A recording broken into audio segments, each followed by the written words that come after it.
Entonces vamos a ver ahora un panorama general del cáncer de mama en mujeres jóvenes en México. Y bueno, conocemos que este problema es una situación prevalente y que está siendo creciente en México, como lo veremos a continuación. En esta figura lo que podemos ver es la prevalencia de los casos de cáncer de mama en diferentes partes del mundo, y aquí se dividen en mujeres jóvenes menores de 40 años y en mujeres mayores.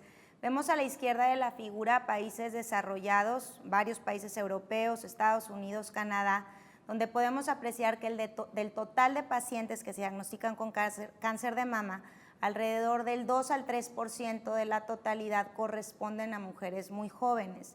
Sin embargo, en la parte de la derecha podemos ver que en varios países, incluyendo México, esta proporción es mucho mayor y corresponde a casi el 11% del total de pacientes que son vistas en estos países. Y aquí es otra gráfica donde podemos ver las tendencias de incidencia de cáncer de mama en México en los últimos años en mujeres menores de 50 años. Y vemos que en estas mujeres y también en las demás, aunque no se muestra en esta figura, la tendencia en cuanto a la incidencia de cáncer de mama va en aumento, por lo que este problema en cualquiera de las edades no va a disminuir y estaremos enfrentándonos a más casos de cáncer de mama en el futuro y también a más casos de cáncer de mama en mujeres jóvenes. Aquí podemos ver dos tablas donde se muestran dos instituciones de referencia en el país y cómo se distribuyen los casos de cáncer de mama por edad. Y vemos que en dos instituciones como el INCAN y el Centro de Mama del Hospital San José, los casos en mujeres jóvenes de 40 años o menos corresponden al 15 y al 14% respectivamente. Y esta cifra se repite en varias de las instituciones mexicanas. Y esto dista también de ser mucho más alto a comparación de otros centros de referencia en Estados Unidos como el Dana-Farber Cancer Institute, donde el porcentaje total de mujeres jóvenes que se ven alcanza el 7%. ¿Y por qué es importante? Porque es importante finalmente considerar a este grupo de pacientes distintas a las demás. En primer lugar, bueno, sabemos que la biología del tumor puede ser diferente y puede ser agresivo.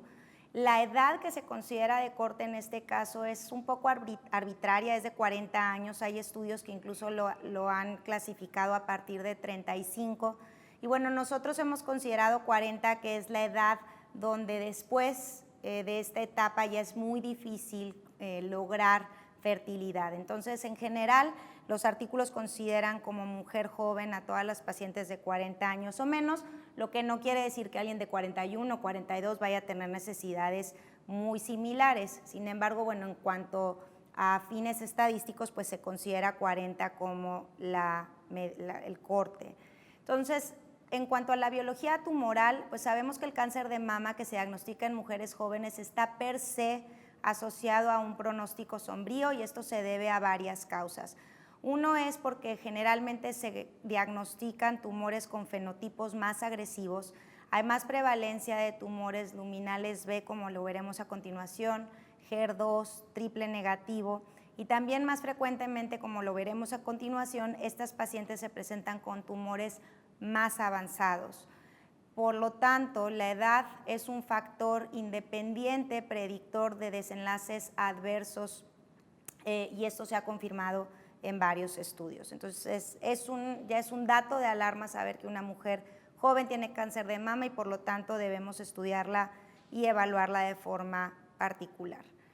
¿Qué es lo que sabemos en México? Aquí les voy a presentar un análisis que hicimos en el Instituto Nacional de Cancerología de más de 4,000 pacientes que fueron vistas del 2007 al 2014 en el INCAN, tratadas por el Sistema de Seguro Popular. Y bueno, de nuevo vemos y confirmamos este 15% del total de población que se vio, que correspondían a mujeres jóvenes de 40 años o menos. Podemos ver cómo las mujeres jóvenes tenían tumores más grandes, 53% versus 40% en mujeres mayores de 40 años. También había más compromiso ganglionar, 75 versus 65 respectivamente. Vemos que más pacientes recibieron quimioterapia cuando eran jóvenes y también vemos que recibieron más en el contexto neoadyuvante si eran jóvenes, porque generalmente eran tumores más avanzados. Aquí podemos ver una comparación de las etapas al diagnóstico entre jóvenes y no jóvenes y vemos que hubo más proporción de tumores localmente avanzados, 62% en mujeres jóvenes comparados con 52% en mayores. Una gran proporción de mujeres jóvenes se diagnostican en etapas localmente avanzadas, hasta 15% en etapas metastásicas. Y bueno, esto pues suena lógico, ya que estas mujeres pues en general no son sometidas a estudios de escrutinio y la mayoría de las veces el tumor es autopalpable pues, por ellas o por el médico que las revisa, y es por eso que sí es más frecuente diagnosticado en etapas más avanzadas y además porque suele haber un retraso al diagnóstico una vez que la paciente lo identifica hasta que va a pedir ayuda y hasta que el médico pues empieza a pedir estudios. En cuanto a los subtipos, también aquí podemos ver que a pesar de que el subtipo hormonosensible HER2 negativo sigue siendo el más frecuente, es menos frecuente en mujeres jóvenes que en mayores, hay más proporción de tumores HER2 y más proporción de triples negativos en jóvenes. Y cuando subdividimos a los tumores hormonosensibles podemos ver que los luminales B, que tienen un peor pronóstico, corresponden al 70% del total de los tumores hormonosensibles comparados con 56% en mujeres mayores.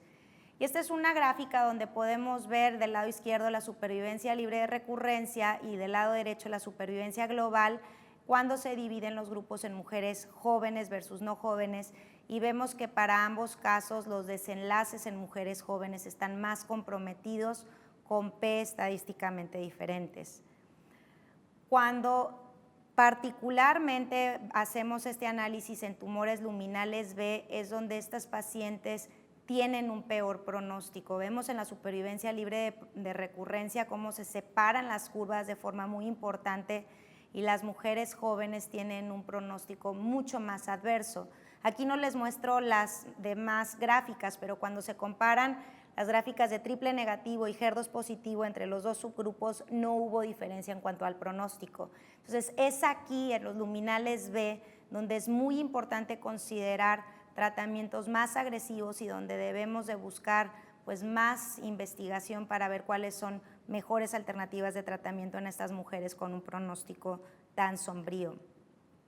En este caso es otro reporte que hicimos donde evaluamos a todas las pacientes que habían recibido neoadjuvancia y vemos que independientemente de que la paciente haga respuesta patológica o no, si es joven a la paciente le va peor. Lo vemos en las dos curvas de arriba, son las pacientes que hacen respuesta patológica completa, pero que si es joven se separan las curvas, y en las dos de abajo, para las pacientes que no hacen respuesta patológica completa, vemos que también les va peor a las pacientes jóvenes. Del lado derecho de la gráfica vemos al grupo con tumores hormonosensibles HER2 negativos y vemos que aquí sí, tanto si hacen o no hacen respuesta patológica completa, si son jóvenes, a las pacientes les va mal. Entonces, todo esto es importante considerarlo porque pues, las pacientes deben de recibir un tratamiento oportuno, óptimo y seguir buscando estrategias de tratamiento efectivas para mejorar los desenlaces de estas pacientes. El segundo tema muy importante en cuanto a las mujeres jóvenes pues son sus necesidades, que son diferentes a las de otros grupos de edad.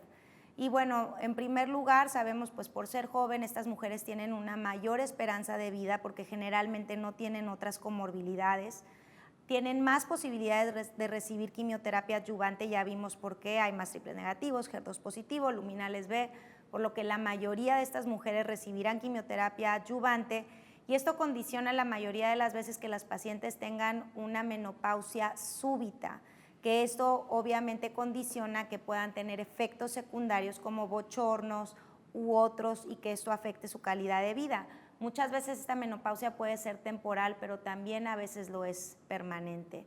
Y bueno, muy importante que estas mujeres tienen necesidades psicológicas, laborales y sociales muy diferentes a las mujeres mayores. En esta etapa de la vida las pacientes tienen un desarrollo máximo donde se están consolidando de forma personal, familiar, social, profesional, y cuando se diagnostica a alguien a esta edad con cáncer de mama o alguna otra patología que tiene implicaciones tan importantes, pues termina cambiando todo su plan de vida y es por eso que necesitan un apoyo especial, y no solo ellos, sino todo el contexto que la rodea, que muchas veces son esposos, niños pequeños, mamás, papás, etc. Y bueno, pues este es el problema número 1 que pasa. Aquí podemos ver un estudio muy interesante que publicó un autor llamado Champion, donde se ve cuál es la diferencia en diferentes esferas en mujeres jóvenes versus no jóvenes y también en población normal sin cáncer. Y vemos que para todos los rubros que se están evaluando en esta diapositiva, depresión, imagen corporal, ansiedad, sueño, y hacia abajo, como lo pueden leer, en todas estas esferas las mujeres jóvenes calificaron peor que las mujeres mayores. Este es un estudio que hicimos en el INCAN de mujeres jóvenes supervivientes de cáncer de mama. Ya habían pasado 5 años del diagnóstico y vemos que estas fueron las 5 ideas que mostraron de forma más recurrente. Y la primera es que estaban preocupadas porque hubiera habido una afección en su fertilidad. La segunda es que estaban también pues, preocupadas por toda cambios en su imagen corporal. También manifestaban que frecuentemente habían sido discriminadas en su trabajo y que les había costado mucho trabajo volver a su empleo. La otra es que habían perdido muchas veces sus redes sociales con sus amigas, con la gente con la que convivían. Y la última es que sí manifestaron que las necesidades particulares, tanto primarias, médicas, psicosociales, al momento del diagnóstico generalmente no habían sido cubiertas. Hablando de una necesidad muy específica de las mujeres jóvenes, pues es la parte de fertilidad. Y esta es una gráfica donde vemos que en el 2009 se reportó que más del 30% de los nacimientos ocurren en mujeres mayores de 30 años. Es por eso que ahora es más frecuente que veamos a mujeres con cáncer de mama jóvenes que nunca han tenido hijos o que no han completado su paridad. En este estudio podemos ver cuál es la probabilidad de embarazo después del cáncer, de varios tipos de cáncer. Vemos que cuando se trata de cáncer de mama hay una menor probabilidad de embarazos futuros en comparación a cualquier otro tipo de cáncer. Esto se debe a varias cosas. Una es que hay poca probabilidad de que la paciente busque un embarazo, que el médico la refiera, a veces por miedo, a veces porque el tratamiento pasa de forma muy rápida, o la otra es que puede ser que no haya suficientes recursos para que se pueda pues buscar esa oportunidad. Pero bueno, esto es algo muy importante de ver, que muy pocas pacientes después de tener un diagnóstico de cáncer de mama terminan logrando un embarazo. Y algo importante, ustedes como médicos tratantes de la paciente con cáncer de mama joven, es conocer que el embarazo no tiene un riesgo para el desenlace oncológico de las pacientes. Y bueno, esto es de los estudios más importantes, donde es un metaanálisis donde se observa que el tener embarazos posteriores al cáncer de mama no es detrimental e incluso pareciera que confiere una protección para desenlaces posteriores oncológicos. Entonces es muy importante no temer a recomendar un embarazo en pacientes después de que hayan tenido cáncer de mama, siempre y cuando pues, las condiciones sean las adecuadas, y pues dependerá de cada caso y se deberá de personalizar. Esto también es importante saber, que estas diferencias entre mujeres que han tenido embarazos versus las que no, no hay diferencias ni en todo el grupo, ni tampoco en pacientes que tienen receptores hormonales positivos, donde nosotros podríamos tener pues un poco más de miedo de buscar un embarazo, pues por todos los cambios hormonales que se podrían detonar durante el embarazo. Sin embargo, no es detrimental y por lo tanto se considera seguro en cualquiera de los subtipos de cáncer de mama. Hay pocos estudios, pero se ha visto si la estimulación ovárica controlada es segura en pacientes con diagnóstico de cáncer de mama, y lo que podemos ver en este estudio de 337 pacientes, que un grupo fue sometida a estimulación con letrozol y con gonadotropinas, no hubo ninguna diferencia en el desenlace cuando se comparó con el grupo que no había tenido procedimientos de fertilidad. Aunque hay poca información, con esto y con otros pequeños estudios se ha visto que no se considera detrimental el empleo de fármacos que estimulen la función ovárica para lograr preservación de la fertilidad en aquellas pacientes que así lo deseen. Y entonces, ¿cuáles son las recomendaciones tanto de la Sociedad Americana de Oncología, que también ya están incorporadas en el Consenso Mexicano de Cáncer de Mama? Es que todas las pacientes en edad fértil que vayan a recibir tratamiento para cáncer deben de ser informadas antes de empezar tratamiento del probable riesgo de falla ovárica y que ésta pueda tener una repercusión en la fertilidad, y que aquellas pacientes que tengan interés en preservar fertilidad, en ser mamás después, deben de ser referidas a los especialistas de forma oportuna. A pesar de estas guías, solo del 30 al 50% de los especialistas en Estados Unidos siguen estas recomendaciones, y en diferentes estudios se ha reportado que pocas personas y pocos médicos refieren finalmente a los especialistas. Aquí, por ejemplo, en este segundo párrafo dice que el de las pacientes que se evaluaron, 30% mostró preocupación por su fertilidad, 56% tenían deseos de tener más hijos y solo el 34% recordó haber tenido una discusión con su médico. En este estudio que hicimos en México, es un estudio pequeño, retrospectivo, de 57 pacientes, pero nos dio mucha información, y lo que pudimos ver es que del total de pacientes, el 28% de las mujeres nunca habían tenido un embarazo. Del total, el 46% de estas mujeres estaban preocupadas por la parte de su afección en la fertilidad, y 32% nada más recordaron que el médico hubiera hablado con ellas acerca de este problema, y ninguna mujer tuvo una referencia a un profesional experto en biología de la reproducción. Otro de los aspectos muy importantes que muy brevemente voy a tocar es la parte de predisposición genética. ¿Y por qué? Bueno, en México estamos viendo más proporción de casos de cáncer de mama, pues realmente es multifactorial, no tenemos una sola causa. Sí, una simple explicación es que tenemos una pirámide poblacional más joven. Sin embargo, hay datos que dicen que el 30% de los casos de cáncer de mama en jóvenes no se atribuyen a la pirámide poblacional y pudiera corresponder a una mayor predisposición genética.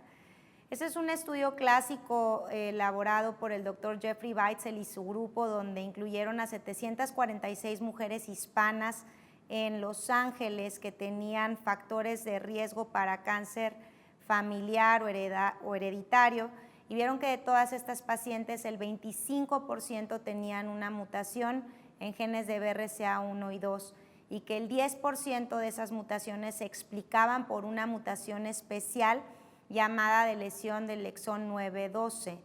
Ya más a fondo, cuando este grupo empezó a ver estudios sobre esta lesión, encontraron que esta es una mutación fundadora en México, que cuando la buscaron tanto en España como en Colombia no la encontraron, y bueno, ahora conocemos que es una mutación fundadora y que corresponde a la mayoría de los casos de mutaciones en mujeres mexicanas.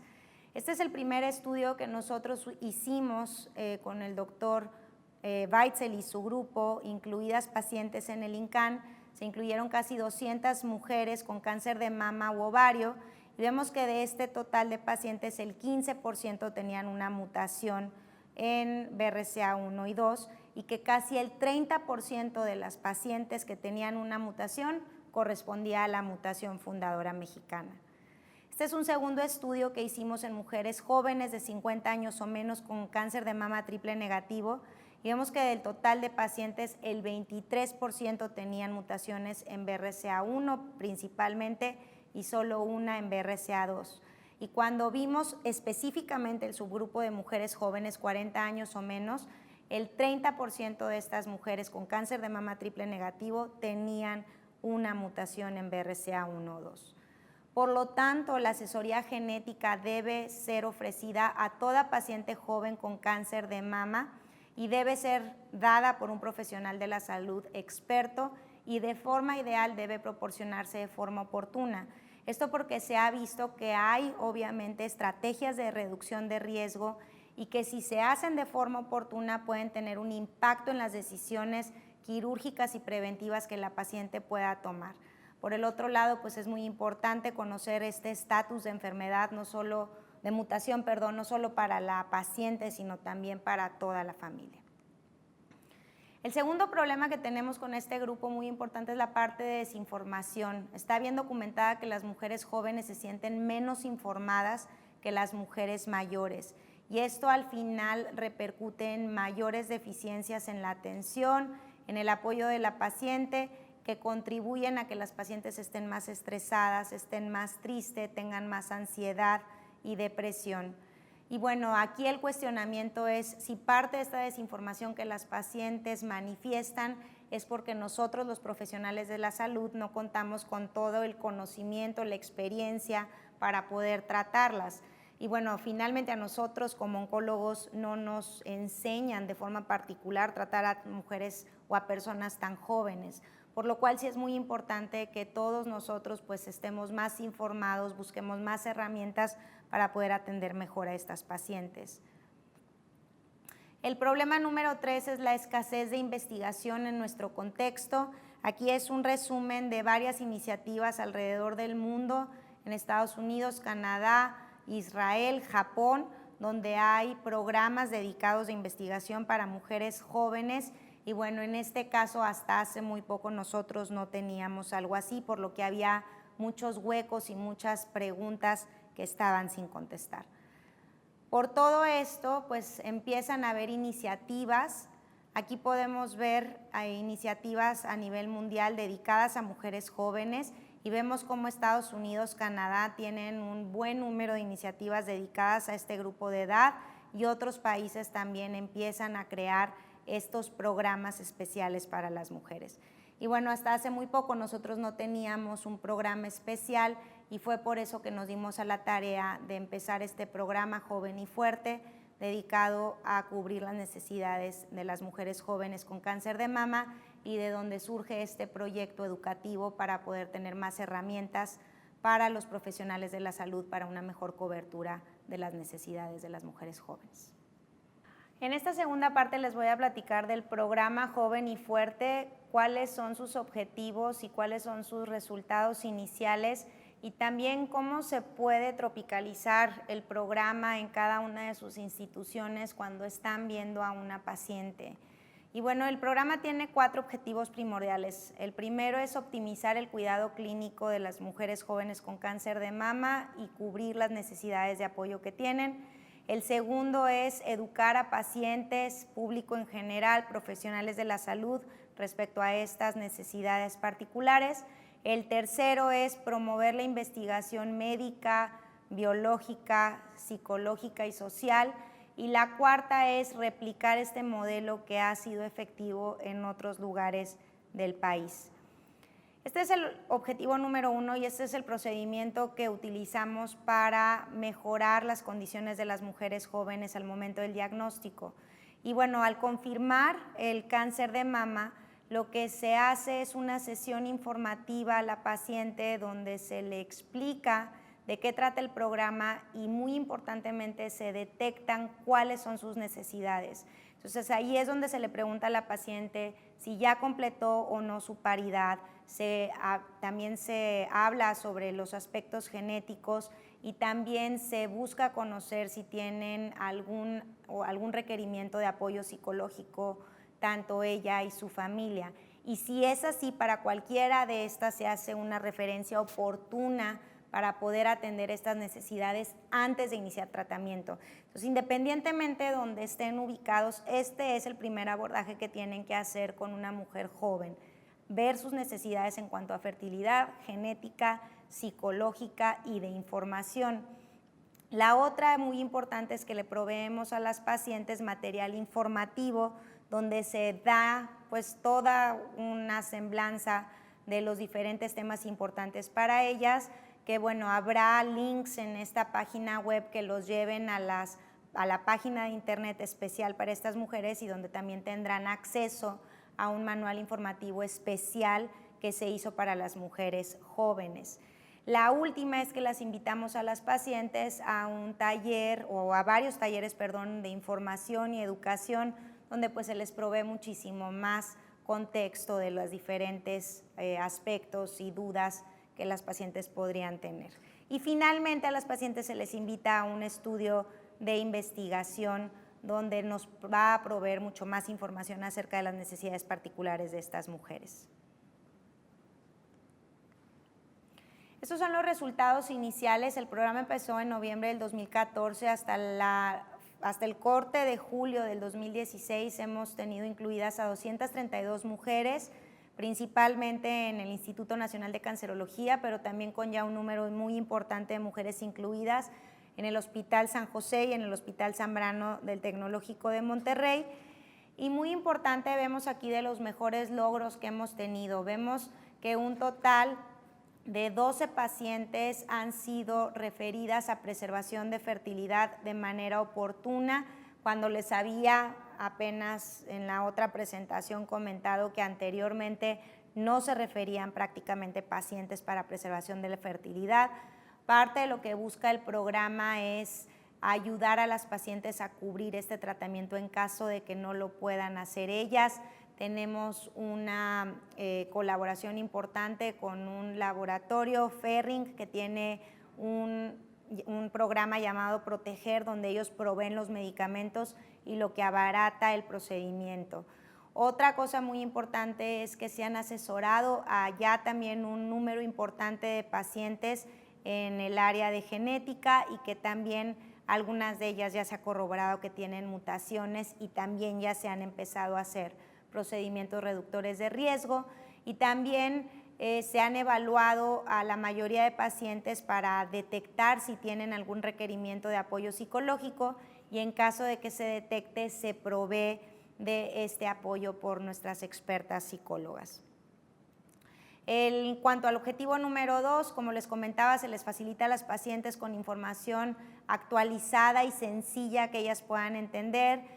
Se realizan los foros interactivos y bueno, hemos generado materiales informativos. Aquí es un estudio que hicimos que es muy significativo, donde podemos ver la necesidad de información de las pacientes con cáncer de mama en México y se divide por edades.